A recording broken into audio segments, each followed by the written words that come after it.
Okay, and while this turns on, I always like to welcome my listeners. We're about ready to come on here live. You should see all this, Marilyn. I got like these things all peeled around me, but it's great that you get to see just me. And Which I don't mind at all. A thank you. very pleasant So, view of my dad. so welcome back to You Be the Judge. I'm with Marilyn Pierre, Esquire, attorney at law, and it's so happy to have a great legal mind like yourself. And we're getting right into You Be the Judge, and I'm Dr. Paul.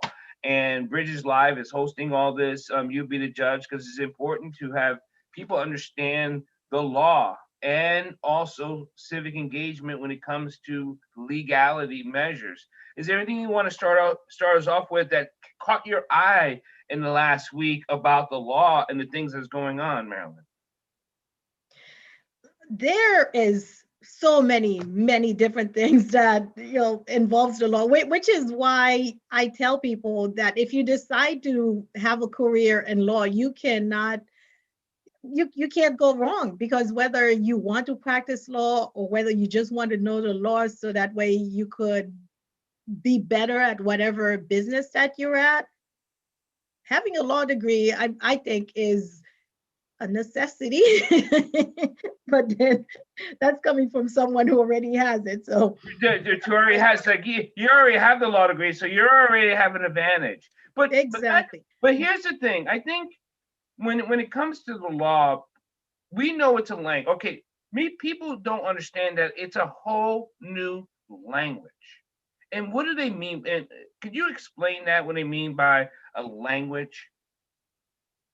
Well, it's a whole new language, and just like every other segment of the population, we have our own language. I know that, for instance, when I was first studying law, it was a language that you had to learn because, like, for instance, when somebody says arrest, you think that it just means, being put in handcuffs and things of that sort. But you don't really think that the word actually means to stop. And, and when somebody says to stay, it just means it's a delay. It's those kinds of things that you don't really think of unless you're involved in there, which is why it's really, really important to have a lawyer who you're not afraid to ask questions to, because you might think you understand the word. I mean, how difficult is the word arrest? We hear it every day, but if you hear the word arrest in the wrong context, you might think that somebody's coming to put you in handcuffs when they just mean you just need to stop doing whatever it is that you're doing. So you see that I know that just seems so simple to you attorneys and you lawyers, but when we do hear arrest, we do think handcuffs. We don't think stopping. We don't think like this. That's what this means is to stop. It means so much. It means different to us. So why don't they use those words stop then arrest? Is it something on a legal matter because of how it's framed? Well, then we wouldn't be as well paid as we are if if everybody understood the language and people would be able to represent themselves, which I see more and more of, and I find that to be really, really sad. It's sad in the sense that sometimes you don't know what you don't know. And so Mhm. because you don't know what you don't know, sometimes you don't see you hurting yourself until all the way towards the end. And you're like, oh, excuse me, just one second. Yeah, so because you don't see sometimes that you're hurting yourself more than you should. And it is unfortunate because I know I talked recently about that's why we're so well paid. That was just a joke. Not all No, lawyers are well paid. I mean, I have heard a lawyer charging $10,000 an hour, but that's a special situation. I read in a magazine once that this lawyer was charging $7,000 an hour. I think it was oh my gosh, William Bennett or his brother or somebody like that. And they said it was more about his Rolodex. that shows you how old I am, than his ability to interpret the law, because it's who he could get you in contact with. But okay, we straight. You know, Mhm. is that more important? You know, is let's talk, because this is what confuses us people, civilians, and that's how I'm going to use the word civilians when it comes to attorneys. We are totally on the other side. I used to use that word as a military, as you know. Civilians don't understand military. When it comes to the Rolodex, so is it, have you found that it's about who you know that gets things done in the legal situations than the law itself? Definitely. And I don't even mean that in terms of knowing powerful, important people, which I myself hate that term. I hate the words VIP. And because to me, everybody's a very important person, and to distinguish somebody as being very important because they have, I guess, an important job or something like that that's defined, I don't see that. And so I go back to who you know, and sometimes who you know might be, the clerk that's at the courthouse. And so because the clerk is at the courthouse and they know you and you know them, it's a different relationship than if you are just somebody passing through and this is your first, or these are only the few cases that you have in that in that courthouse.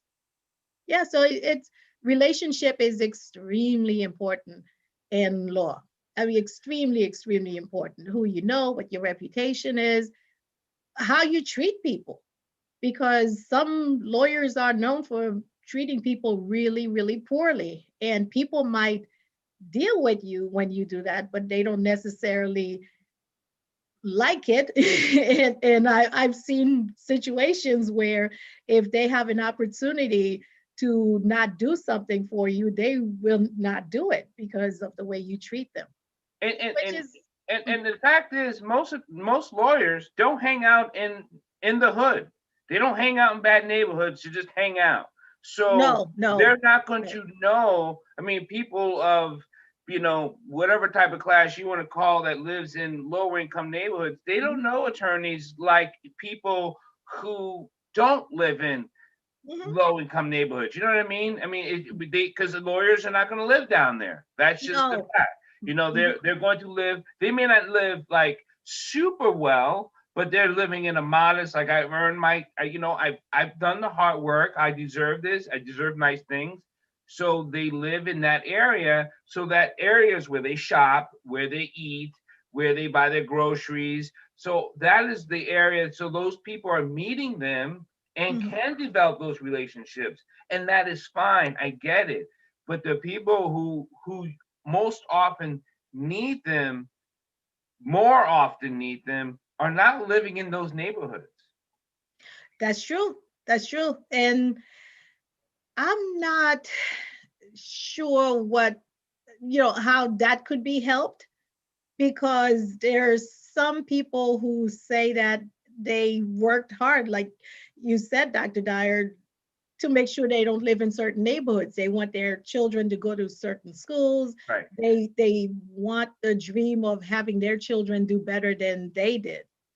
And so they do move out of those neighborhoods. I attended a meeting on what it was like during segregation times.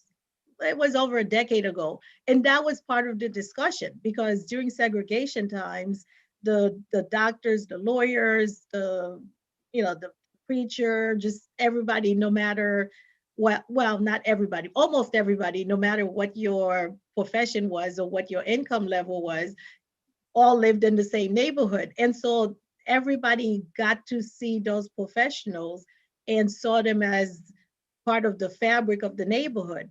Nowadays, you don't see that as much because the professionals are able to move out financially.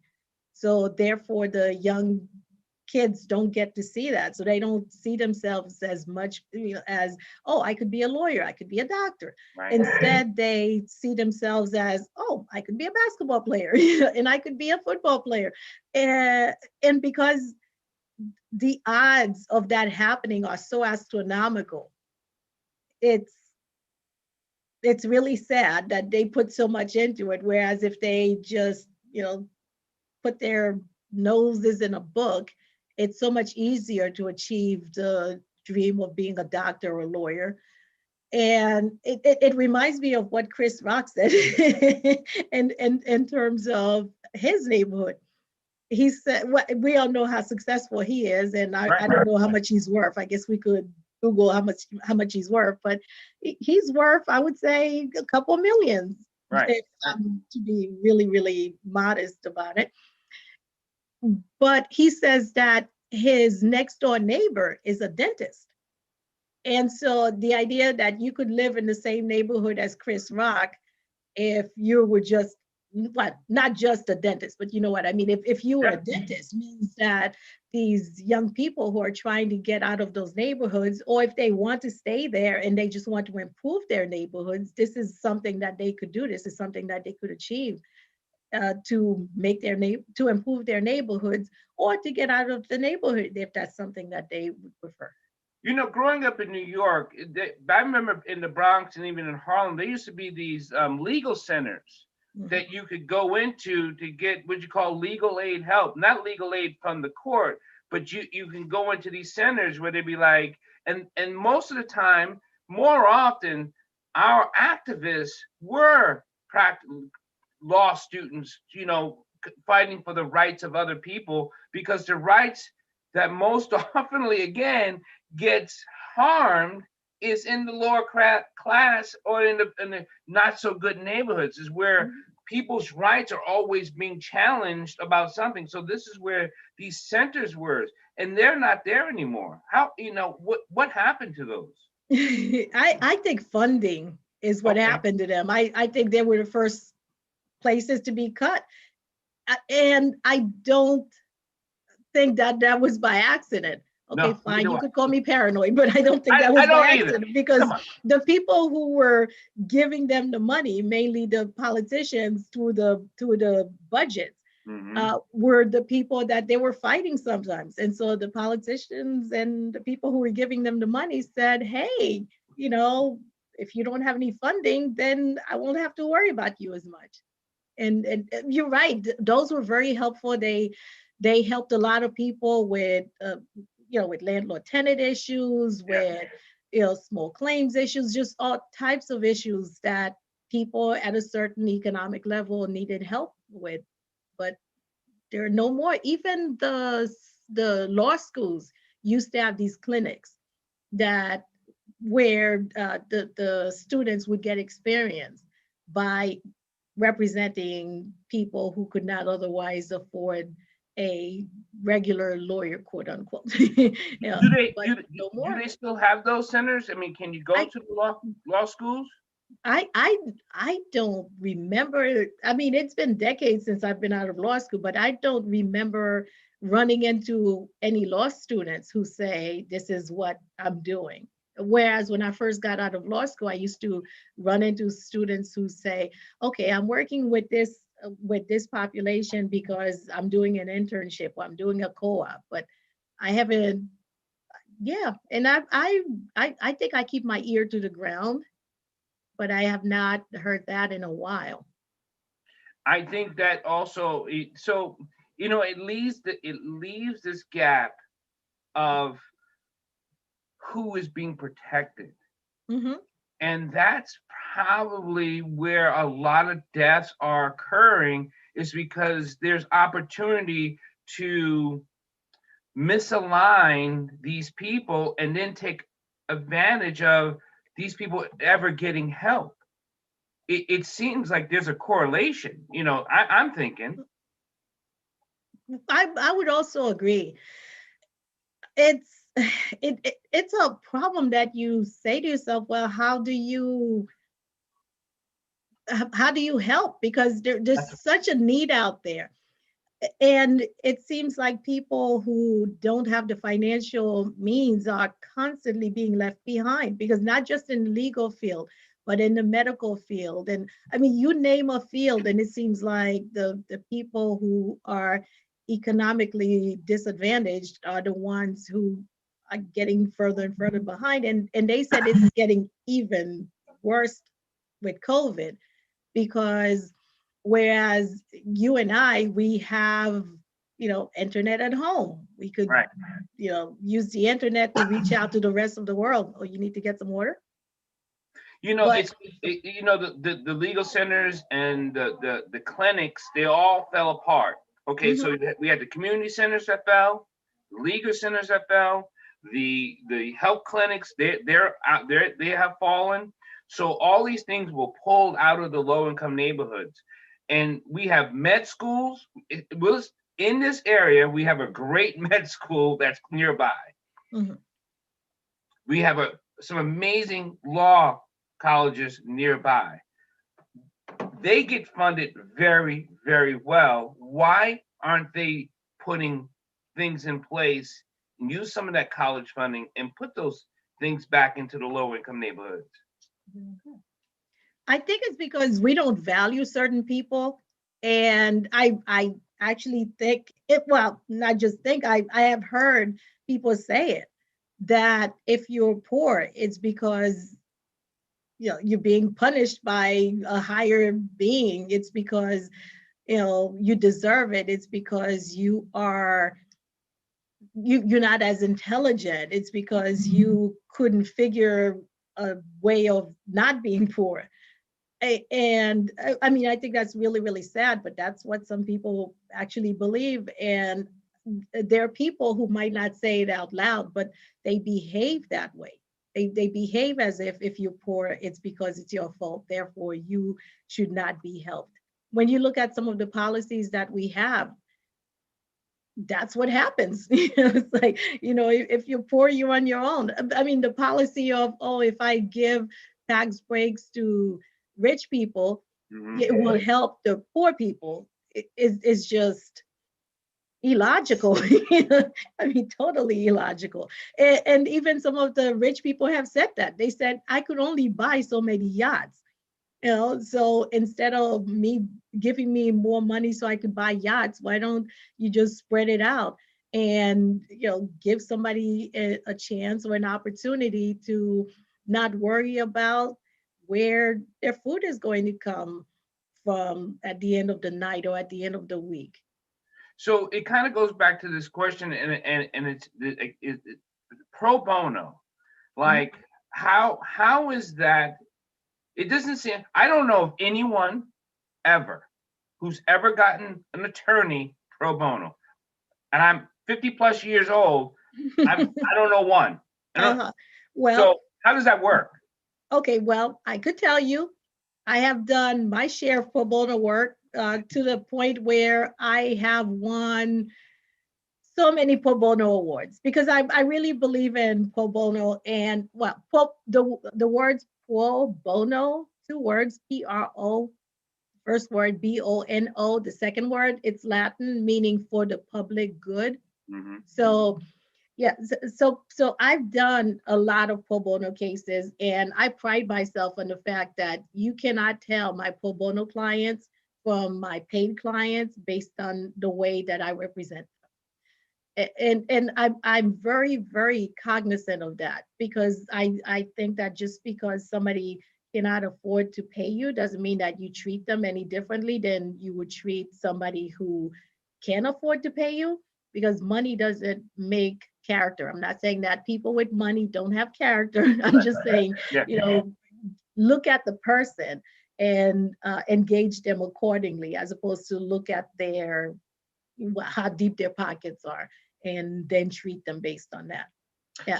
So I've represented some of my most memorable cases have been cases where I've represented people pro bono. So, and there are, and because I have represented people pro bono, I could tell you that there are agencies that allow people to do that. Unfortunately, there's a huge backlog. And sometimes it's hard to get a lawyer, because you could just imagine lawyers are not breaking down the doors to volunteer. And in the state of Maryland, there is an encouragement to do pro bono work, but it's not a requirement.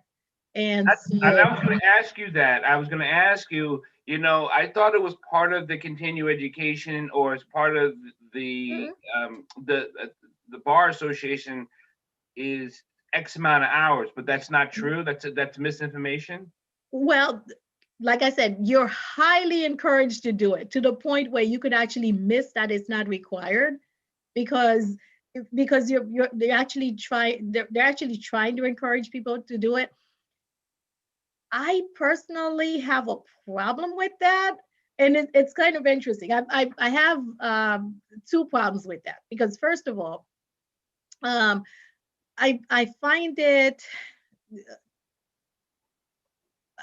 well, I have a problem with requiring it, meaning that it's the Enforcing. only profession that I know of where they're trying to require it. Like for instance, if my faucet leaks, or if my water heater starts to leak, and it's it's getting all over my house and messing up my house, I can't call a pro bono plumber and say, No. "Could you come in and help me with that?" The same thing with with an electrician Or dentist.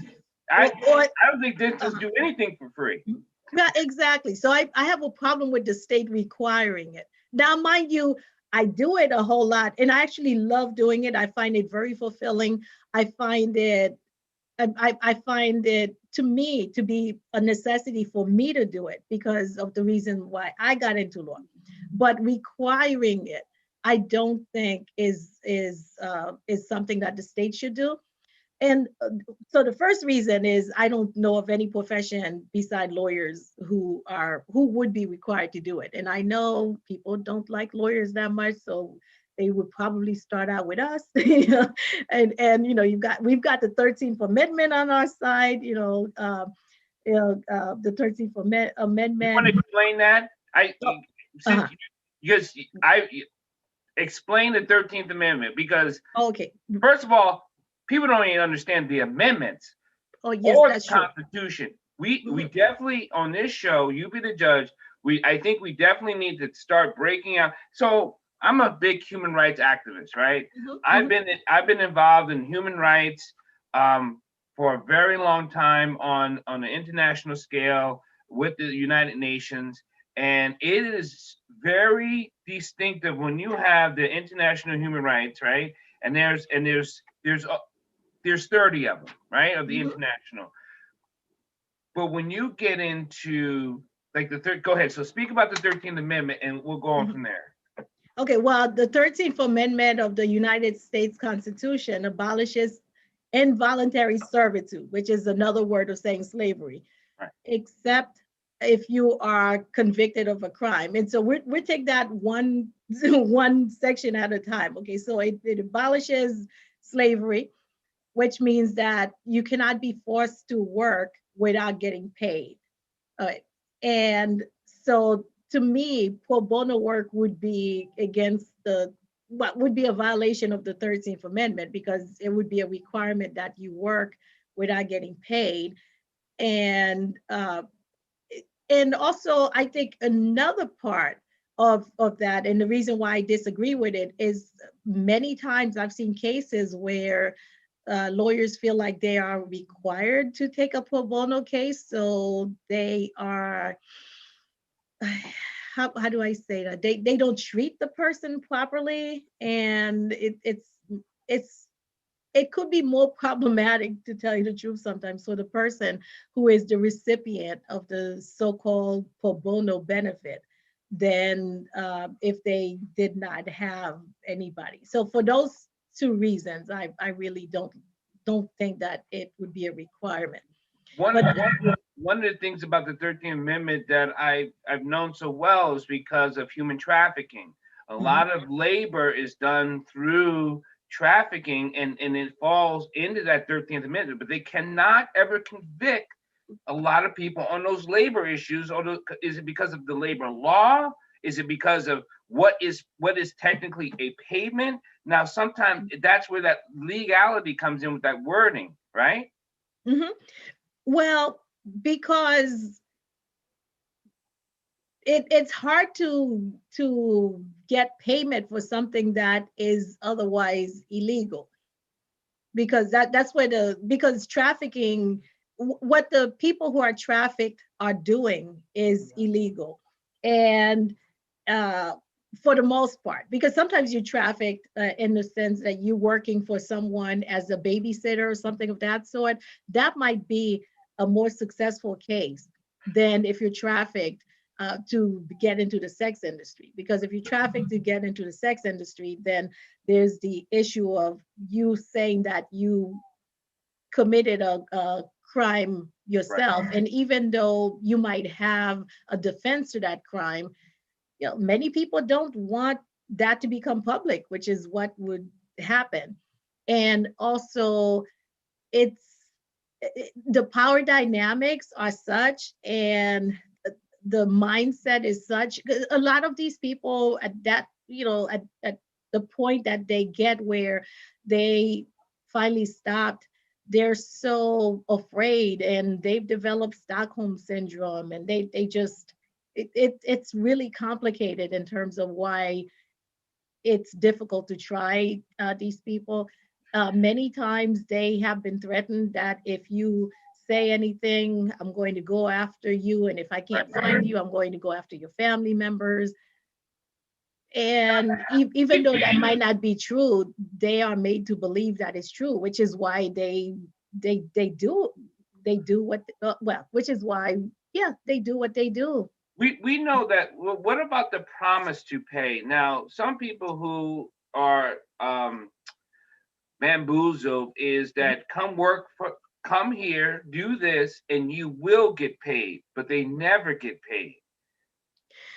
Uh, I find these Does that cases, fall under the 13th Amendment too, or no? it does, but then you also there have the power dynamic as well. Like for instance, you see people on the side of the Home Depot or Lowe's, in the morning, just hanging out, waiting for somebody to say, "Hey, could you come and get in my car, and I'll take you to my house, and you could do some landscaping work for me." So they do that. They, break their back, do landscaping work the whole day. And, after they're done, the person who picked them up looks at it and say, "Oh, wow, this is really, really great. Let me put you back in my car and I'll pay you when I drop you off at the place where I picked you up." Right. So then they get dropped off, and when they get dropped off, they're like, "Where's my money?" And the person is like, "What'd you do? I don't think you did anything. I'm just giving you a ride." And Yeah. because that person is most likely undocumented, or, you know, doesn't have the right to work in this country, which is why they're doing that to begin with, they Right. really don't have a way of getting that person to pay them. So there are people who've done that.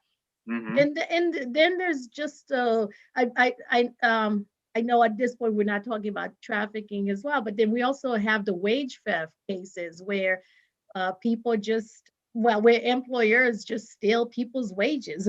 It's like they work, and companies as big as Walmart have been accused of wage theft, where, for instance, they had a case where they alleged that Walmart would have people clock out after the 8 hours of work and then go back to work again.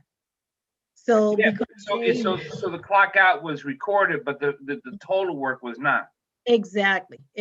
So it is a huge issue, and it encompasses a whole bunch of people, eh, in a lot of different scenarios. But this is what happens. And you're right, in situations where there were legal clinics, somebody might be able to go to a legal clinic and say, "Hey, can you help me with this?"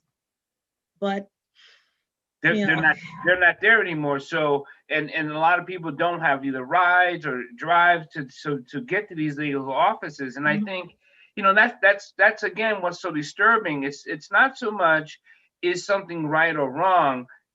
Before you even get to is it right or wrong, is that I feel X. I feel used. I feel abused. I feel, who do I go to? Where do I go? and the first thing they go to is either the police, right?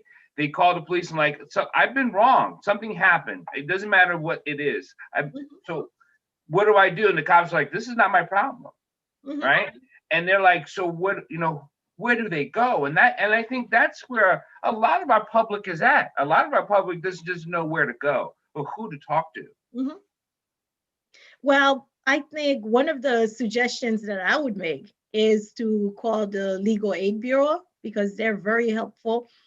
Uh, they're in the phone book. There's the Legal Aid of Maryland. They have offices in almost all the counties, or they serve all the counties. Even if they don't have an office in that particular county, they actually serve all the counties. They have uh, they have they have lawyers who could represent people in landlord tenant cases, even in family law cases if there's a custody issue involved. A lot of people don't know that because they think that legal aid doesn't do those You know, types of cases. But after our last conversation of you be the judge, remember anyone can ask any questions. They can put it on the YouTube or all the social media. After our conversation, someone had contacted me and said that they've been trying to call the courts for a case and they cannot get through. Like it goes, it's an automated service, and oh, it says leave your name and number, and they'll call you back, and then they'll mhm, get called back. So how do you stay up on that when you're trying to be proactive and you're not getting any response from the court, but the time is ticking away? mhm. That might be the wrong number or different number because the main numbers of all the courthouses are are being picked up. Even if somebody might not be there the moment that someone calls, they can leave a message, or even if they decide that they're going to call back, let's say it's lunch hour or something like that, and there's nobody there. But regular 8:30 to 4:30, those phone calls are being answered, and I get responses back from all the courthouses that I dealt with during the COVID pandemic. So it might be not the main number, not the number that has somebody answering it, but maybe it rings to someone's phone who might be working from home or something. So I would suggest that the person try to see if they could get the main number. And if they look on the internet, that's probably a good place to get it. If not, I don't know if there's a way for them to contact me. I would help them with that because that's a huge issue. Deadlines are something that you do not play with in court. Right. You mentioned that last time that, stay up on the court. If you say call them and get clarification on dates, times, and issues, because Mhm. that's when other things get more like you get deeper into something without just getting in some information. That's so Mhm. true. And sometimes because of the times that we're at, if you are calling one county and for whatever reason you're not getting a phone call back, call a county and ask them, hey, I'm trying to reach this county and for whatever reason I'm not getting calls back. Can you give me a better number for that county? They speak to one another and they're very well aware of what the courts are doing because the court is actually one system with just different branches. And so if you call the courts, they know what the other ones are doing. They know that in this county they're in this phase and this means this, that, and the other. But if you're, I guess, just someone who is not connected with the court, you might not know that because you're not getting the emails or the updates. The internet is very good for that. So if you're in Maryland, you could go to courts.state.md.us and it will connect you with a lot of the branches. I would say, yeah, it would connect you with all the branches that you would need and give you the main number. And if you can't find it yourself, just call any one of those numbers on there and say, hey, this I'm trying to get into this county because I have something that I need to look at. And then what I suggest is people, if they have a case, call case search. And so I'm looking up the case search address, which is case search, one word, dot courts case.state.md.us. Yeah, so go to case search and look up your case by your last name and see if there's a court date coming up or see what has been happening over there. I called the Register of Wills today. Okay. Someone died from COVID, and so this person wants to probate that person's estate. And so I called the Register of Wills because I was not sure of what procedures they had. And when I called the number said, yeah, you could leave a message, but it's probably best for you to get on the internet and chat with us instead. And it gave the number for the chat. So I'm sorry, it gave the web address for the chat. So then I put in the web address, I got the chat, I clicked on the chat and somebody almost instantly popped up and say, hi, I'm Stephen, that was his name. He's like, hi, I'm Stephen. What can I help you with? So then I was typing. And of course, he could see on the other side that I was typing. I asked my question and he responded to it. And then I asked another question and he responded to it. And now I'm all set for filing the case that I need to file for my client. Oh, that's awesome. That's awesome. How can people get a hold of you if you want to give out in case people have questions and because you are licensed in New York, you are licensed in Maryland and Virginia, right? Also? New York, Pennsylvania, Maryland, and DC. In DC. Yes. My office is in Maryland, in Rockville, and my phone number is 301 279 9020. So it's 301 279 9020. You could call me, text me. You could also email me at mpierrelaw@gmail.com. So mpierrelaw@gmail.com. Well, Marilyn, thank you for being on You Be the Judge. You are a legal mind and our go-to person, and I just want to say thank you for all that. I know next week is the holiday week, is at Thanksgiving week. I know COVID's on the rise, so I want everyone to be safe, healthy, and protect yourself. Please wear your mask. And also wash your hands and keep away from your face. It's also the flu season and things like that. I know people say flu is not a season, flu is a thing, but this is where more people catch the flu, okay? So I really want people to be healthy, be safe, and then also take care of each other and be proactive and be active because we need action out here. We don't need passive. And if anyone wants to get a hold of Marilyn, please do.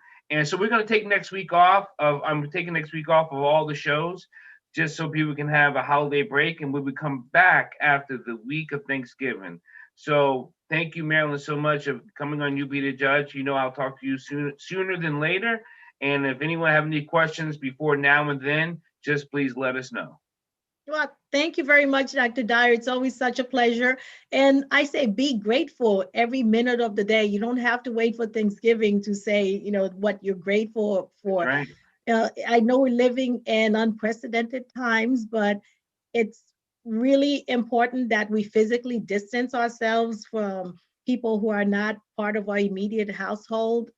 It's really, really sad that we have to do that. But if we make the sacrifice right now, it might be easier for us. Well, it might be easier and faster for us later on. So let's do what we can to try to get rid of this COVID virus, and we could just decide that, we're just going to spend more time with each other in the future. And if you could find just anything that you could be grateful for this moment and every other moment of your life, hang on to that. I agree with you so much, and I don't think enough people find ways to be grateful. So God bless, Marilyn. Say hello to your husband and all your kids, and I will talk to you soon again later. Well, thank you very much, Dr. Dyer. It's a pleasure. Have a happy